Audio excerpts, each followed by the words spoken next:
You know that little piece of paper in your wallet? Or the numbers in your banking app? You know how you can trade them for, like, a burrito or a month's rent? Isn't that weird? At its core, money isn't real. It's a collective delusion, a shared hallucination we all agreed to participate in, so we don't have to carry around chickens to trade for Wi-Fi. But somewhere along the way, this useful little tool for building civilization went from being our servant to our master, our god, our weird, demanding sugar daddy. Today, we're diving into Paul Vigna's book, The Almightier, which tells the 5,000-year-long story of how money pulled off the greatest heist in history. It stole our souls and became our religion. Buckle up. Let's rewind to Uruk, around 3000 BCE.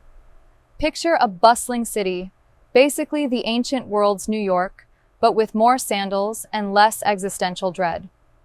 At the center of everything is the temple. This place wasn't just for praying. It was the White House, the Federal Reserve, and the DMV all rolled into one ziggurat. They controlled the grain, the livestock, the silver. And when you owed someone, it wasn't just a financial transaction, it was a moral stain. Owing a debt was like ghosting God on a cosmic level. Your debt was recorded on a clay tablet, the world's first angry text message. And if you couldn't pay, well, you could pay with your labor, or your land, or even by becoming an indentured servant. Your kids too. Awkward. This system gave us the interest-bearing loan, which quickly led to its evil twin, compound interest. You know, the financial equivalent of a rabbit colony getting busy in your bank account. It got so bad, with so many people being crushed by debt, that rulers had to occasionally hit the big red reset button. They called it amargi, which literally means return to mother.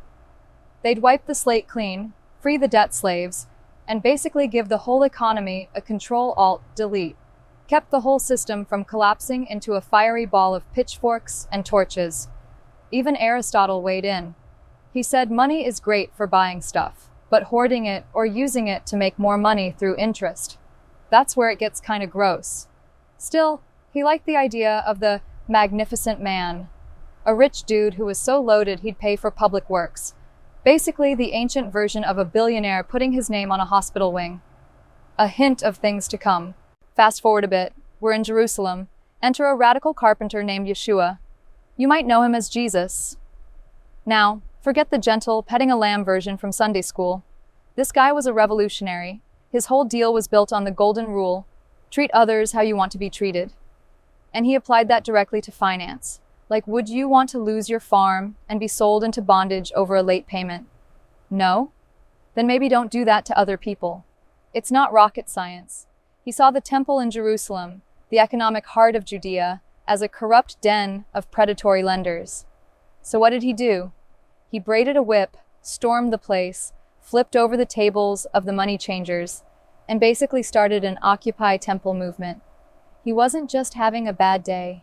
He was likely destroying debt records, performing his own amargi.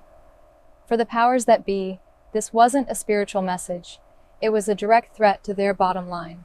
And we all know how that story ended for him. For a while, early Christianity kept his anti-greed message alive. Charging interest, or usury, was a big no-no. But then, the Black Death happened. It completely wrecked the old system, and in the chaos, people started getting new ideas. A preacher in Florence dusted off Aristotle's old magnificence concept and gave the rich a shiny new excuse. Go on, he said, get filthy rich. As long as you fund a fancy church or a nice painting, it's virtuous.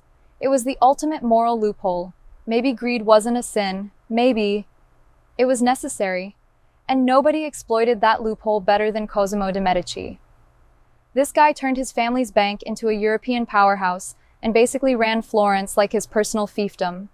But he did it with style, funding libraries, churches, and art.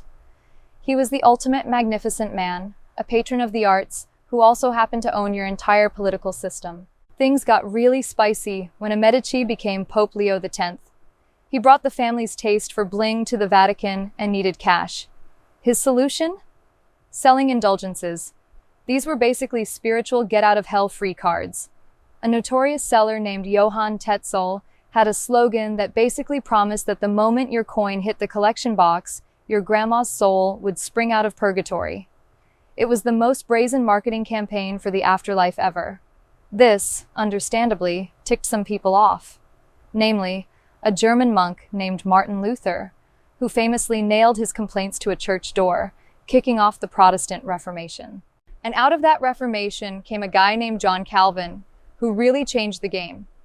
Calvin's theology said that wealth isn't a sin, it's a blessing from God. If you're rich, it's because God likes you. If you're poor, well, that's God's plan too. Sucks to be you, I guess. This gave rise to the Protestant work ethic, the idea that working your butt off and making bank was a form of worship. Slowly but surely, your net worth was becoming a measure of your piety. Then, Europe got hungry for trade routes and kicked off the age of exploration. The motto was gold, God, and glory. But let's be honest, it was mostly about the gold. With Calvin's ideas floating around, the logic was simple. If wealth is a sign of God's favor, then taking wealth from other people must also be God's will. Columbus came back with stories of gold, and a feeding frenzy began. This is where beneficial greed took a very, very dark turn. European diseases and brutal exploitation wiped out nearly 90% of the indigenous population of the Americas in a century. To fill the labor shortage this created, the colonizers turned to slavery, on a scale and with a brutality the world had never seen. They built entire pseudo-scientific and religious arguments to justify it. They twisted scripture. They declared that biology itself made Africans suited for servitude. It was a horrific fusion of money, power, and religion, where profit was sanctified as holy, and human beings were turned into assets on a balance sheet. The racism that was baked into the system then is the direct ancestor of the systemic issues we still face today. You know, it's amazing what people will justify for a buck.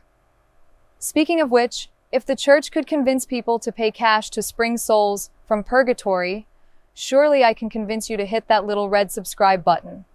It's free, there's no promise of eternal salvation, but it does forgive this channel's debts to the all-powerful YouTube algorithm.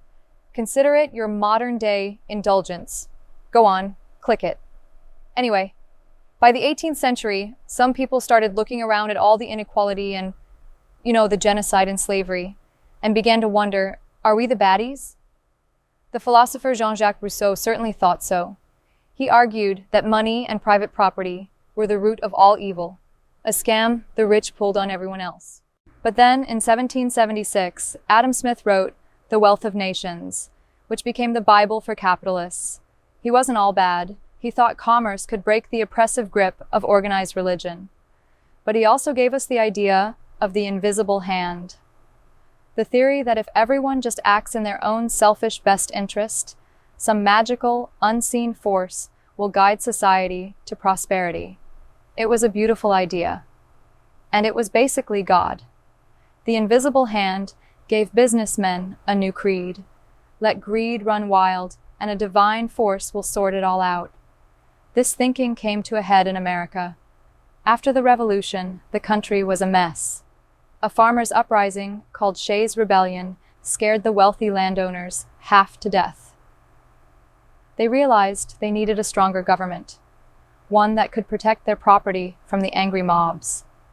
And according to some historians, that's exactly what the U.S. Constitution was designed to do, protect the interests of the wealthy few. The 19th century just doubled down. You had Thomas Malthus arguing that helping the poor just creates more poor people, so we should just let them starve. Cheery guy. Then Charles Darwin's theory of evolution got twisted into social Darwinism, the idea that the rich were rich because they were naturally selected to be. It was just Calvinism with a science-y veneer. Survival of the richest. Of course, not everyone was drinking the Kool-Aid. A German journalist named Karl Marx pointed out that the workers were the ones creating all the wealth, so maybe they should get a piece of the action.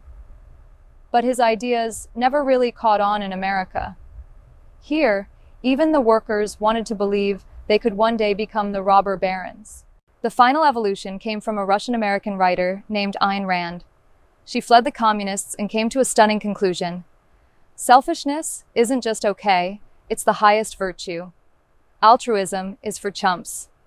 In her world, the heroes are ruthless capitalists, and the cross is literally replaced by a golden dollar sign. And with that, the transformation was complete. Money was God, greed was good. So, here we are, living in a system built on a 5,000-year-old mountain of moral justifications for greed. But the book's final point is this: it doesn't have to be this way. We invented money, and we can change the rules. The fix starts with that old golden rule. It's not complicated. We could start by capping the insane interest rates on things like credit cards and student loans. For centuries, societies knew that letting lenders run wild was a recipe for disaster. And what about that ancient idea of a debt jubilee, a massive reset? The world is drowning in over $300 trillion of debt. A lot of it will never be paid back. Wiping the slate clean, like they did in Uruk, isn't some crazy fantasy. We forgave Germany's and Japan's debts after World War II, and they became economic powerhouses. Money and debt are human inventions. They were never meant to be chains. We have the power to redesign the system to work for everyone, not just the magnificent few. The power to act has always been in our hands. We just have to remember that we're the ones who decided a piece of paper was worth a burrito in the first place. Thanks for watching. Don't forget to trade a few of your clicks for our content. It's a deal even Aristotle would approve of. See you next time.